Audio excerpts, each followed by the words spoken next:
Prof. Alex Nina ensina, vamos falar de monopólio. Primeiro, as características. É quando você tem uma estrutura de mercado onde tem apenas um vendedor e aí você tem vários compradores.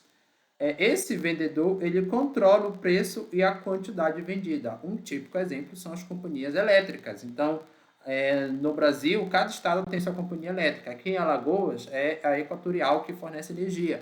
E, via regra, com exceção das pessoas que têm energia solar e das empresas, as pessoas não têm como comprar energia de outra concessionária que não seja Equatorial. Então, ela detém um monopólio da energia. E por que então, surgem monopólios? Tem três origens principais. Os recursos, tá? Recursos de monopólio, a regulamentação do governo e o chamado monopólio natural. Vamos falar de cada um deles. Primeiro, os recursos de monopólio. É quando você tem um recurso-chave para a produção, que é exclusivo de uma única empresa. Então, exemplo, uma cidade que só há um poço d'água na posse de uma empresa. Então, como a água é um recurso essencial e não tem substituto, as pessoas não têm para onde fugir. E aí tem que comprar água dessa empresa. Essa empresa ela vai conseguir determinar o preço e a quantidade de venda. Acontece que para o Menkel essa situação é rara, pois as economias atuais são grandes e têm muitos proprietários, ou os bens possuem vários substitutos. No caso da água não tem substituto, mas hoje você vive num mundo globalizado. Então imagina que o município lá só tem uma pessoa com poço d'água. E ele queira colocar um preço muito caro na água. O que é que pode acontecer? Ele está vendendo tão caro que o município vizinho que tem ali água, ele vai conseguir, mesmo com custo de transporte, transportar essa água para o município que tem o monopólio e vender num preço mais barato. Então, na prática, como o mundo mais globalizado, vai ser muito mais difícil você ter aqui uma única empresa controlando um recurso. E esse recurso, lembrando, tem que ser um recurso que não tem que ter substituto. Porque, por exemplo, eu tenho um monopólio, só eu tenho arroz, mas as pessoas podem comprar macarrão. Então, não é qualquer recurso. Um exemplo global é a De Beer, que é a empresa de diamante da África do Sul, que controla 80% da produção mundial. É considerado um quase monopólio, e realmente é um monopólio que já dura muito tempo. E esse recurso aqui, o diamante, como não tem substituto, até em termos de dureza, né, é o mineral mais duro que tem, então você não tem substituto para ele em várias aplicações também. Por isso que ela consegue ter esse monopólio lá numa empresa sul-africana. Regulamentação. O governo concede a uma única empresa o direito exclusivo de produzir determinado bem, por N motivos. Primeiro, influência política, então os famosos amigos do rei, perdão. Então tem um grupo político que apoia a campanha lá de determinado governo, e quando esse governo chega ao poder, ele beneficia esse grupo político. Qualquer semelhança com o Brasil é mera coincidência, mas você tem também interesse público ou estratégico. Uma grande discussão é o petróleo, se o petróleo deve ser ou não um monopólio, particularmente um monopólio estatal, a gente já vai falar mais sobre isso. Por quê? Muitos economistas ou políticos consideram que o petróleo é um recurso estratégico. Como ele é o principal recurso do mundo atual, você depender muito do petróleo de outro país ou de uma empresa localizada em outro país é problemático. Então, vamos pegar a Rússia, por exemplo, produtor de petróleo. O Brasil tem um pacto com a Rússia, hipoteticamente, não sei se é bem isso, né? Tem que comprar o petróleo russo e ficar dependente. Aí a Rússia entra em guerra com a Ucrânia, como está no momento atual. Quer dizer, se o Brasil for decidir que deve apoiar a Ucrânia, e os russos cortam o fornecimento de petróleo, e aí o Brasil fica a ver navios porque você tem um recurso que ele é importante para a economia, para o transporte, enfim, para vários sentidos na economia, e o Brasil não vai poder ter acesso a ele. Aconteceu isso na Europa, lá com o gás russo, depois os russos cortaram com a comunidade europeia, e aí teve toda uma guerra comercial nesse sentido, tá? E detalhe, não necessariamente esse petróleo precisa ser público, do governo russo. No caso, que lá é uma ditadura. Mas pode ser, por exemplo, poderia ser de empresas russas e que o governo russo coloca alguma sanção para que não exporte para o Brasil. Lei de patentes, fármacos, por exemplo. Isso aqui é um exemplo de como o governo usa lei de patentes e direitos autorais dos escritores. Aqui tem alguns benefícios, porque é o seguinte, Quando você faz uma pesquisa de algum remédio, você tem direito a explorar exclusivamente, ou seja, ter o monopólio desse remédio, uma vez que ele já passou por todos os testes científicos e tudo mais, de comercializar ele durante um período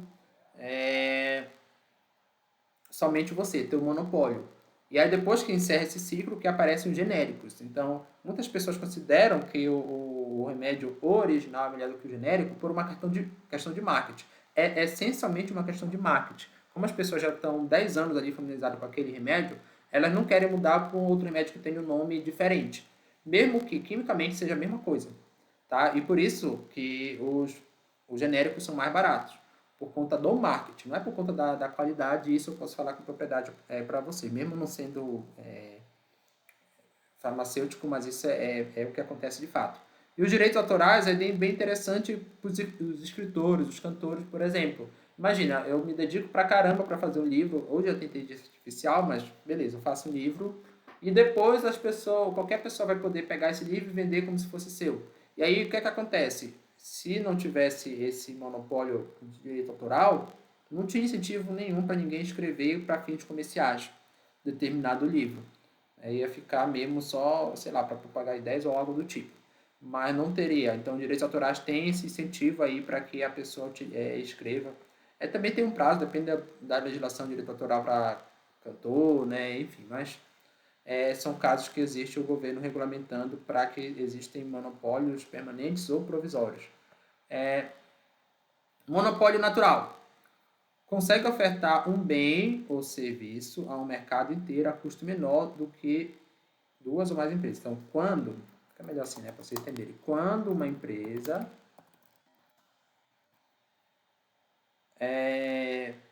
consegue ofertar o bem ao custo menor do que as duas, sendo que esse bem e serviço não tem diferença de qualidade em relação às duas. Então, geralmente isso surge com uma estratégia chamada de economia de escala. Tá? Eu não sei se eu já falei aqui nessa playlist, mas eu vou tornar a falar para explicar para vocês o que é isso. Economia de escala é quando determinada empresa produz em grande escala e consegue pulverizar os custos variáveis. O que significa isso? Vamos pegar aqui 3 empresas, no exemplo hipotético. Empresa de roupa. E aí tem empresa A, B e C. Elas todas têm o mesmo custo fixo, que é o custo de aluguel lá do local onde elas estão ali hospedadas, instaladas. E o custo variável é de uma unidade de roupa, R$ 1 por unidade. Então, a empresa A consegue produzir 1.000 roupas, a B 2.000 e a C 4.000. O custo total, que é a soma desses dois, para A vai ser 2.000, para B vai ser 3.000 e para C vai ser 5.000. Agora, se você pegar o custo total e dividir pelo número de unidades vendidas, produzidas, que é exatamente esse aqui, ó, você vai ter o custo por unidade da 2, o custo por unidade da B 1,50 e o custo por unidade da C 1,25. Considerando que é o mesmo produto, digamos que a mesma roupa, não tem diferença da qualidade, a C vai estar muito mais vantagem. O que é que vai acontecer? As pessoas vão comprar, a C vai conseguir colocar seu produto mais barato, por exemplo, para manter a mesma margem de lucro entre elas.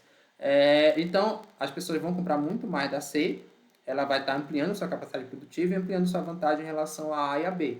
Por isso, você surge grandes empresas com a chamada economia de escala, quando você produz muito, consegue diminuir o custo por unidade produzida. A Ford, no século XX, usou muito essa estratégia, no início do século XX. Como a empresa A e B pode competir? Somente se o produto dela for diferenciado da C, coisa que a Toyota foi fazer depois na indústria automobilística. Então, essa economia de escala ainda existe e um típico exemplo disso é a distribuição de água. Por que funciona dessa forma? Como é que ela é um monopólio natural? Porque você tem um custo muito grande para você instalar uma infraestrutura para fornecer água, distribuir água numa cidade. Então, você tem que ter encanamento e tudo mais. É difícil, quando uma empresa já tem feito essa estrutura, outra empresa vir e montar a mesma estrutura, até porque pode ter superposição, tem um limite físico para isso. Então, tem um alto custo de rede de tubulação e a água também é um recurso essencial. Lembramos disso também, que o monopólio natural não vai surgir se não for um recurso essencial. Se duas empresas competirem, cada uma vai ter que pagar um custo um alto custo fixo, sendo mais viável ter apenas uma empresa. Tá? É mais viável ter apenas uma empresa também por causa disso, né? Já que o custo fixo é muito alto para uma das duas e você tem limitação física. Né? E assim, se outra empresa tiver uma outra forma de produzir, como a empresa que já está lá no município, na cidade, ela consegue ter uma grande economia de escala, já que ela já montou a infraestrutura, vai ser difícil você conseguir vir alguém de fora e competir, por exemplo, com ela. Então é por isso que geralmente as companhias de saneamento elas são monopólios. Só você pensar aí no seu estado, na maioria dos estados brasileiros só tem uma companhia de saneamento. Eventualmente pode ter algum município com uma companhia municipal, mas via regra no Brasil o saneamento e também nos Estados Unidos e outros países é um monopólio.